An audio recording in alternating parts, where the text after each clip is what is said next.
Previously on Asian Air Safari. It's been a long trip here in Turkey, but I can't leave without visiting the two biggest cities, Ankara and Istanbul. Unfortunately, the adventure ends for Father Mike and Jenny, who will have to go back home. Father Mike, Jenny, it was really great spending time with you here. Have a safe You're trip. off to Istanbul. Yes, So much to see there. I know. Have fun. I'm sure I will. I Yeah. always do. I'm off to Istanbul.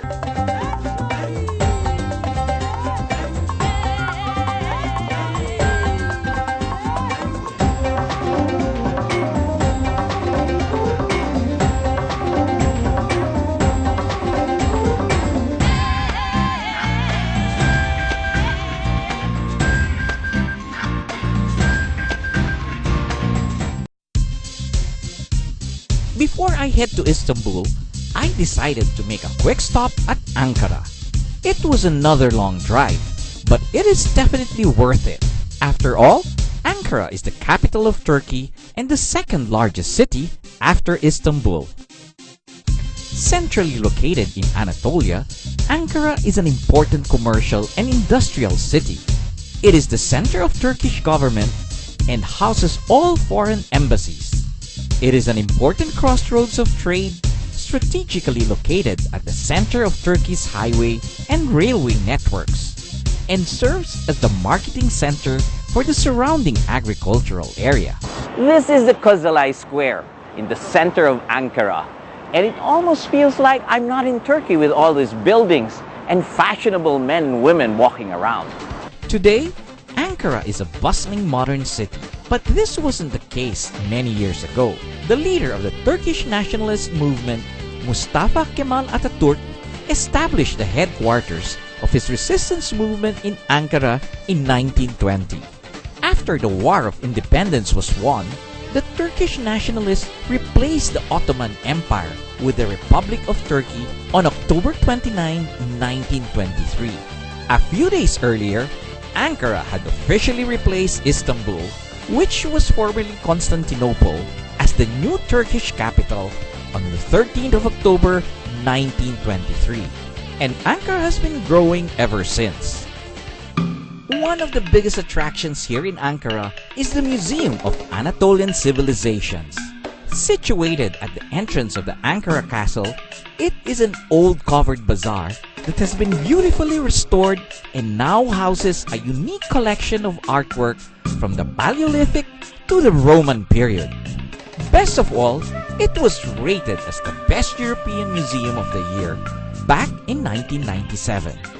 One thing good about this museum is that it is arranged in chronological order, from the Stone Age to the Bronze Age, all the way up to the 6th century BC. It's like walking back in the history of mankind. Taking a tour of this museum really takes me back in time and gives me a better perspective on how the Turks lived their lives thousands of years ago. It's a pity that I couldn't stay longer in this historic city. Right now, Istanbul calls to me, so I set off on the last leg of my adventure here in Turkey. Stick around.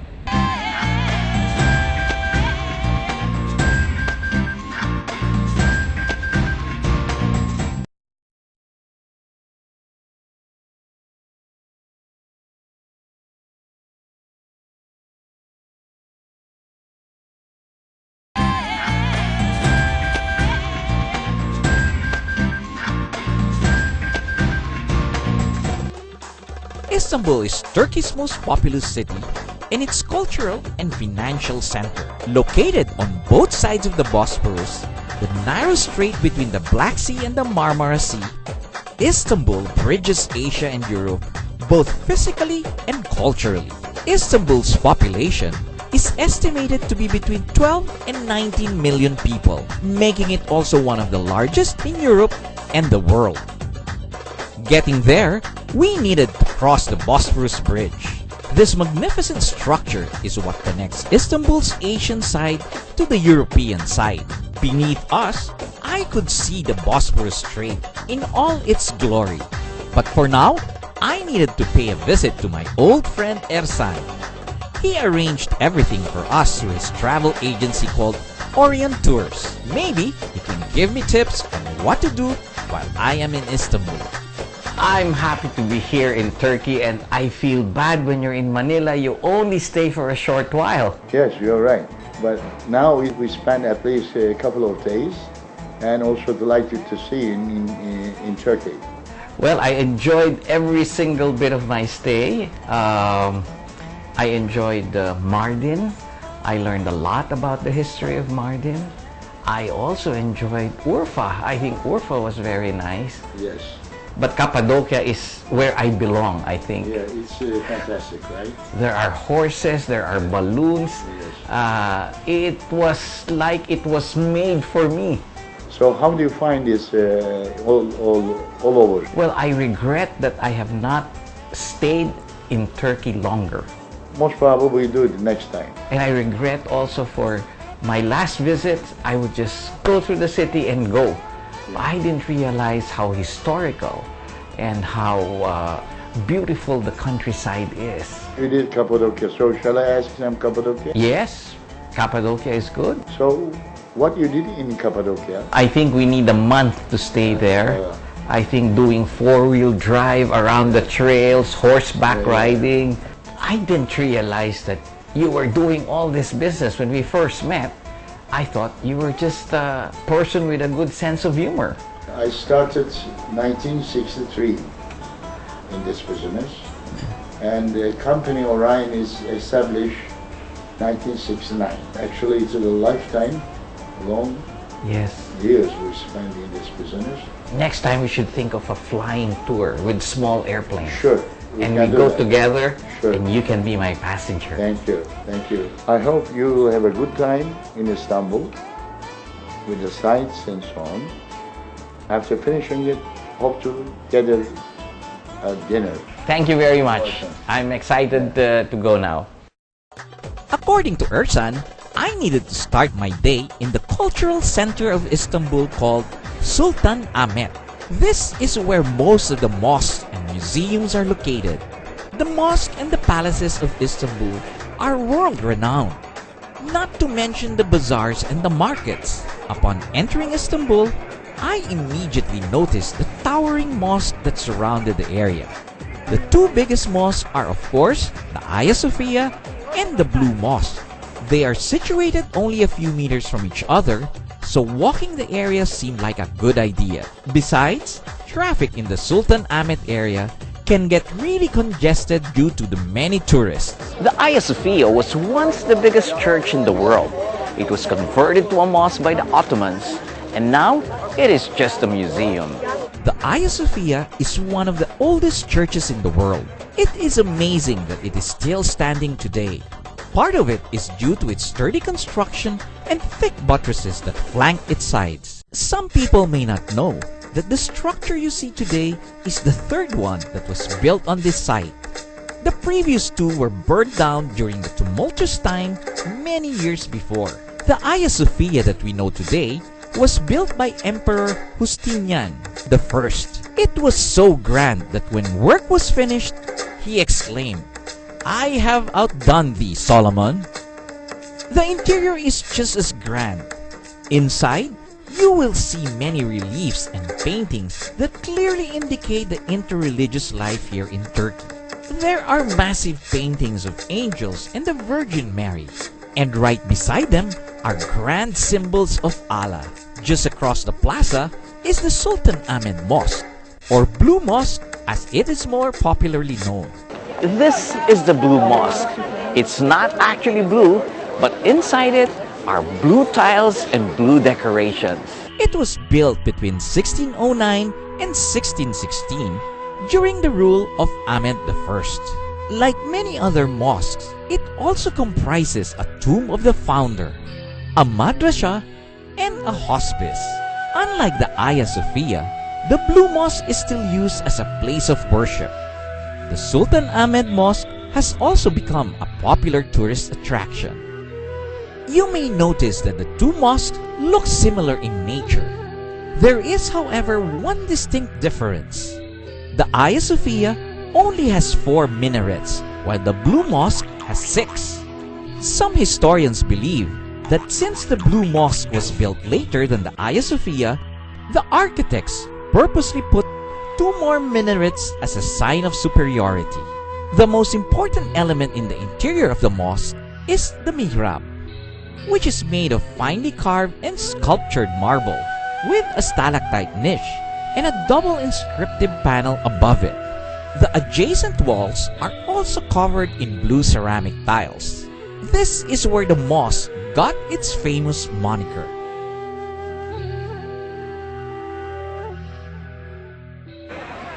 A few streets down, we can see the doors to the Topkapi Palace.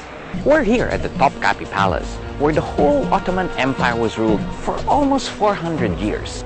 The Topkapi Palace is the most extensive monument in Turkish civil architecture. The monument occupies 700,000 square meters, complete with courtyards, pavilions, mosques, and fountains. Its name Topkapi means cannon gates. The palace is surrounded by a wall extending from the Byzantine sea walls along the Golden Horn to those along the Marmara Sea. This is the Tower of Justice, and the Sultans claim they provided justice for everyone. When Mehmet II conquered Istanbul in 1453, he had his first palace erected in the district where the University of Istanbul once stood. Since the palace was fairly small, he decided to build Topkapi Palace in 1459. And that's the entrance to the harem, where the Sultan lived. No other males can enter except the members of the royal family. The harem was added later in the 16th century. The palace was the official residence of the sultans until 1839, when Sultan Abdülmecit moved it to its new home, the Dolmabahce Palace. All that walking certainly built up my appetite. Thankfully, one of Istanbul's best-kept local fair was only a few minutes away.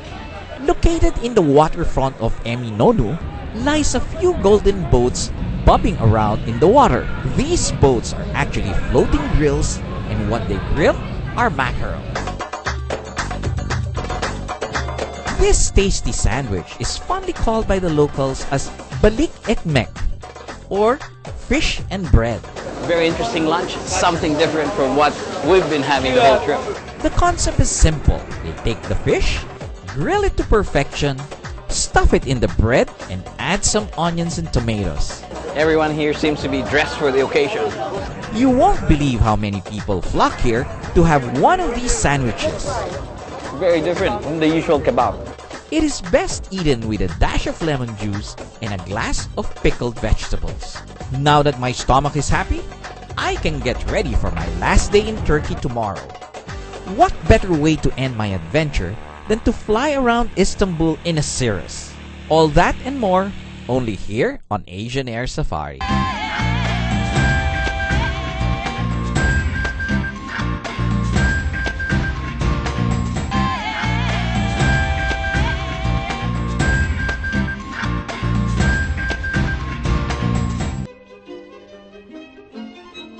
Today is my last day in Turkey, and I wanted to leave with a fun aviation experience. Erdogan has graciously booked a flight for me in a private airfield later in the afternoon. But since I have some time to kill, I decided to walk around and shop for more souvenirs to take back home.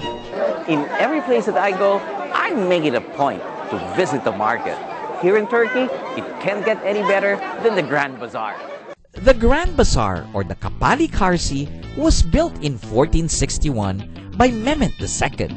Several fires destroyed the place, but it was reconstructed in 1894. Today, the domed building occupies an area of about 200,000 square meters and a whopping 5,000 stores. The bazaar lies in a labyrinth of passages and alleyways, so it's easy to get lost.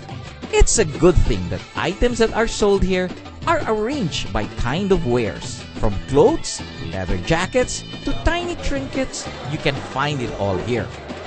A dream jacket. Like you say, oh, what a handsome man. But you know, in our country, it's very hot. We hardly wear Yeah, jackets. that's why I made for that sort of country jacket. You made, I bring. They sure know how to sales talk a person into getting almost anything. Touch. It's a thin one, huh? Hey, do you think it's escape from here is so easy? It's hard to get away. Once they start talking to you, it's hard to get away from them. I run out of excuses. You know, Turkish are known to be notorious salesmen. I try not to entertain them and pretend I'm poor. There's so many little things to buy, but you know, I always worry about luggage. So, can you give it to me at 245? Ah, I thought you were my friend. Huh? 9 lira. 8. 9 lira okey. 8. I buy at 8. 8. Yok yani. He's my friend. Thank you. But if trinkets are not your thing, there is always another alternative. For Turkish food, spices are very important. And the best place to find them is here at the Spice Market. Deep in the heart of Eminonu lies an L-shaped building where different smells waft from the inside. Once that smell hits your nose, you will know immediately that you are in the Spice Market. The Spice Market is the second largest covered market in Istanbul. It is second only to the Grand Bazaar. Mounds of different spices line the aisles of this colorful place. It truly is a feast for your eyes and your palate. While walking towards the docks, which will take me on a river cruise, I stumbled upon an old building that caught my eye. While it is unassuming and blends into the city, the sign on the wall tells me that this is no ordinary train station. Yes, folks, I am in the Orient Express. This is the terminus of the Orient Express, one of the greatest railway journeys of the world. Although the original Orient Express was simply a normal international railway service, the name has become synonymous with intrigue and luxury travel. The two city names most prominently associated with the Orient Express are Paris and Istanbul, the original endpoints of the timetabled service. The original route of the Orient Express was historic. It all started in October 4, 1883, where the train left Paris and made its way to the gates of Asia, Istanbul. While the train is no longer in service today, mainly due to the advent of faster trains, the original route is still brought to life once a year to commemorate the historic journey that took passengers from the heart of Europe to Asia's doorstep. Before I knew it, it was time to walk to the waterfront, where a private boat was waiting to take me on a cruise of the Bosporus Strait. Now, this is another interesting way of seeing the city. The docking area is beside the Galata Bridge, and the whole cruise takes about an hour and a half. This is a must for any traveler to Istanbul. No matter how many times you roam the street, the water gives a unique vantage point. We didn't get to see the Dolmabahce Palace from the other side. However, from the river, look how magnificent this place is. Riding the boat, I can't help but laugh at the fact that right now, I am neither in Asia nor in Europe. I am right in between the two continents. While the wind blows through my hair, I enjoyed the stunning views from the water. There were lots of fancy castles and mansions that lined the Bosphorus. It is hard to imagine that this was once the only passageway for people to get into the city of Istanbul. In fact, I passed through the narrowest part of the strait, and there was an old fort still standing. Its original purpose was to guard the entryway against invaders. Today, it is just a museum. After a quick turnaround under the Bosphorus Bridge, I disembarked and made my way to the private airport where I will take an aerial tour of Istanbul. Hello. Hi, I'm glad to be here. Was that an airport? Yes, they're fine. Okay. Yes. I'm really excited about flying over Turkey. It's my first time to do this. And of course, we'll be flying in a nice Cirrus.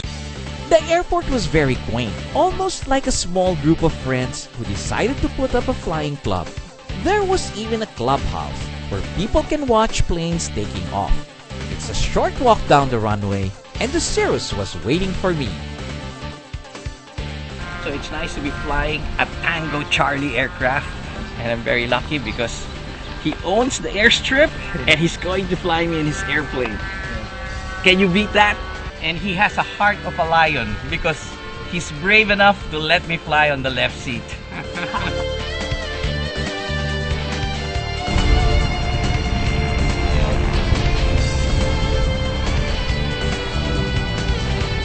So flying the Cirrus is really fun. It's got a glass cockpit. It's got a stick here. The throttles are placed in a very nice position. So this should be a fun airplane to fly. This is the parachute. In case we have an emergency, we don't have to make an emergency landing. All he has to do is pull that and we'll land safely on the ground. Check. Left. Both. Right. Both. Okay. Okay. Look at that Pitts about to land. Here he comes. Cross. Good pilot. After a few minutes of preparation and going through the pre-flight checklist with Murat, we were finally airborne. I hope I don't scare you too much. Okay, pull up.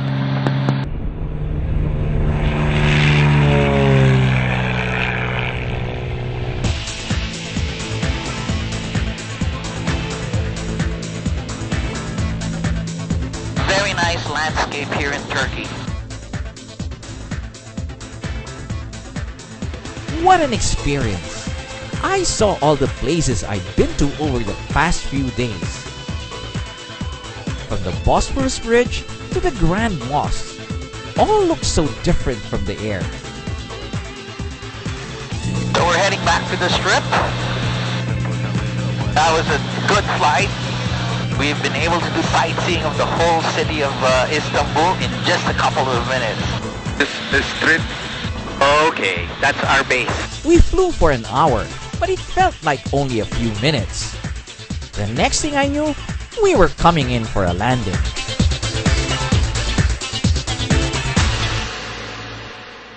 It's a little bit difficult. I'm not used to the stick with the side angle, but it's great fun.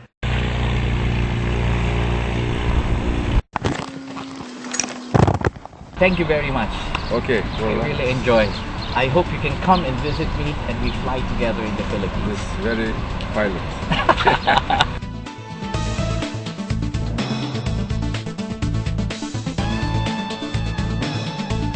I have explored Turkey through land, water, and air.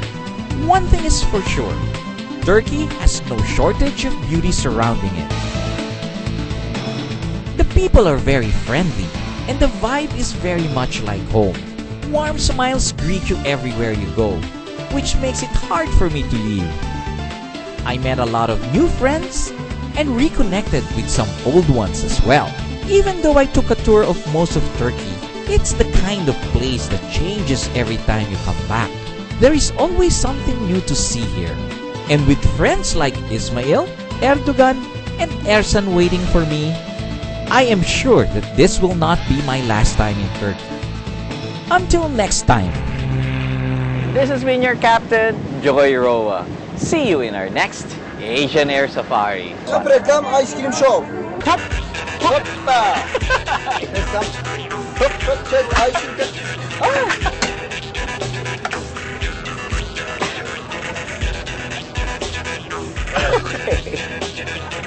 I'll never get to eat ice cream.